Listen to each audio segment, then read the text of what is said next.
السلام علیکم ورحمۃ اللہ وبرکاتہ۔ ناظرین و سامعین، یوٹیوب چینل نور ہدایت 360 پر خوش آمدید۔ اس چینل پر تاریخی اسلامی پسندیدہ واقعات اور دلچسپ اور سبق آموز قصے پیش کیے جاتے ہیں۔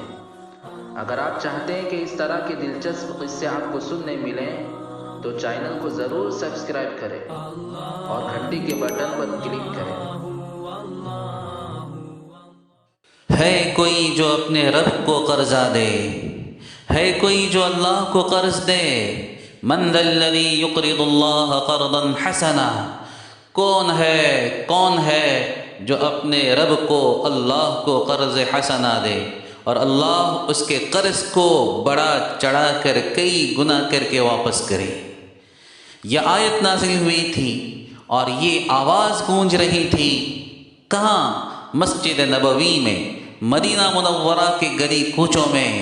اور یہ آواز ہوتے ہوتے ایک صحابی رسول حضرت ابو الدحداح رضی اللہ تعالی عنہ کے کانوں میں پڑی۔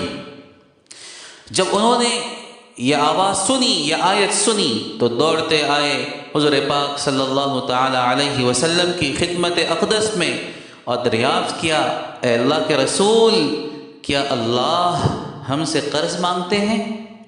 اللہ ہم سے قرض مانگتا ہے، حالانکہ وہ تو مستغنی ہے۔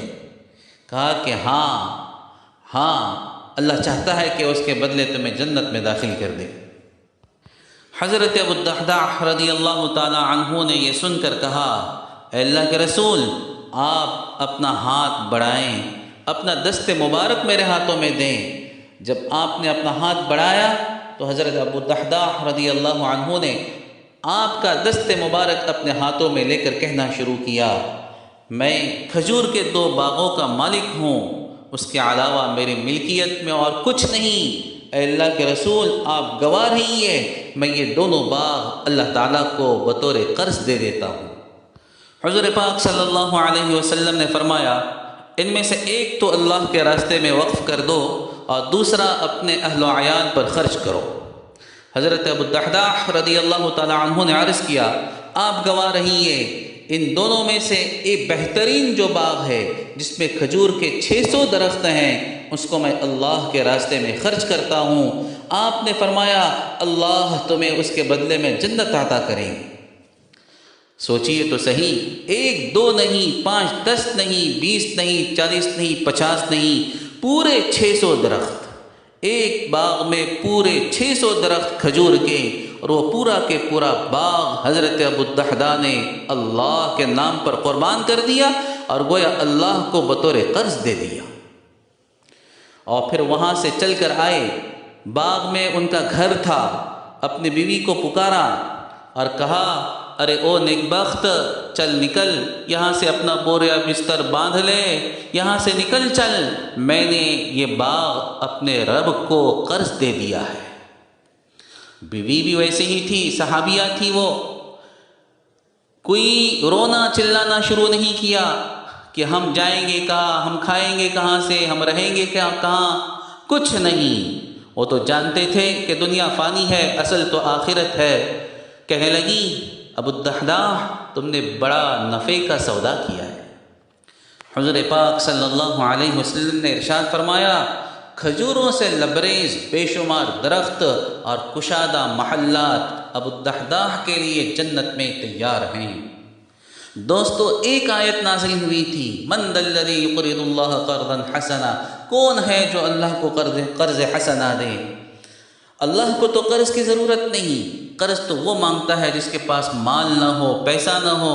یہاں تو زمین و آسمان کے خزانے اللہ کے ہیں، وَلِلَّهِ خَزَائِنُ السَّمَاوَاتِ وَالْأَرْضِ۔ ارے اس کا تو فرمان ہے، اے میرے بندو، تمہارے اول و آخر جنات اور انسان سب کے سب ایک وسیع اور چٹیل میدان میں کھڑے ہو جاؤ اور مجھ سے مانگنا شروع کرو، مانگو مانگو مانگو، سوچ سوچ کر مانگو، اور میں تم میں سے ہر ایک کی ضرورت کو مکمل طور پر پورا کرنا شروع کر دوں اور ہر ایک کی ضرورت کو پورا کر دوں۔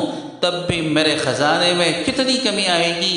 جتنا ایک وسیع و عریض سمندر کے اندر سوئی کو ڈبایا جائے اور اس سے پانی نکلے سوئی کے ناکے پہ لگ کر، اتنی میرے خزانے میں کمی آئے گی۔ سوچو تو صحیح، سوئی کو اگر سمندر میں ڈبا کر نکالیں تو سمندر کا کتنا پانی کم ہوگا، کتنے ٹن کم ہوگا، کتنے گیلن کم ہوگا، کتنا لیٹر کم ہوگا۔ ارے سوئی کیا، اس کی حیثیت کیا، اس پر آنے والا پانی کتنا، یہاں تو سمندر ہے، کوئی کمی نہیں، تو اللہ کے خزانے میں بھی کوئی کمی ہونے والی نہیں ہے۔ ارے وہ تو بادشاہ ہے، شہنشاہ ہے، اسے قرض کی کیا ضرورت؟ لیکن یتیموں، غریبوں، مسکینوں، بیواؤں اور اللہ کے راستے میں خرچ کرنا، دراصل اللہ کو قرض دینا ہے۔ اللہ اس کے مال کو ضائع نہیں کرتا، بلکہ آخرت میں اس کو بڑا چڑھا کر اور کئی گنا اس کا ثواب اس کو عطا کرے گا۔ اور بسا اوقات تو ایسا ہوتا ہے کہ اللہ دنیا ہی میں لوٹا دیتا ہے۔ اور یہ بھی سن لو، آدمی جب آدمی کو قرض دیتا ہے تو وہ زیادہ واپس نہیں لے سکتا، ورنہ انٹرسٹ ہو جائے گا، سود ہو جائے گا، بیاض ہو جائے گا، جو حرام ہے۔ مگر میرا رب کہتا ہے تم مجھے قرض دو، میں تمہیں بڑا چڑھا کر، دوگنا چوگنا کر کے اور کئی گنا واپس کر کے لوٹاؤں گا۔ میں تو کہتا ہوں اگر کسی کو انٹرسٹ کھانا ہی ہے، کسی کو بیاض کھانا ہی ہے، تو اپنے رب کو قرضہ دے، وہ اس کے قرض کو بڑا چڑھا کر واپس کرے گا۔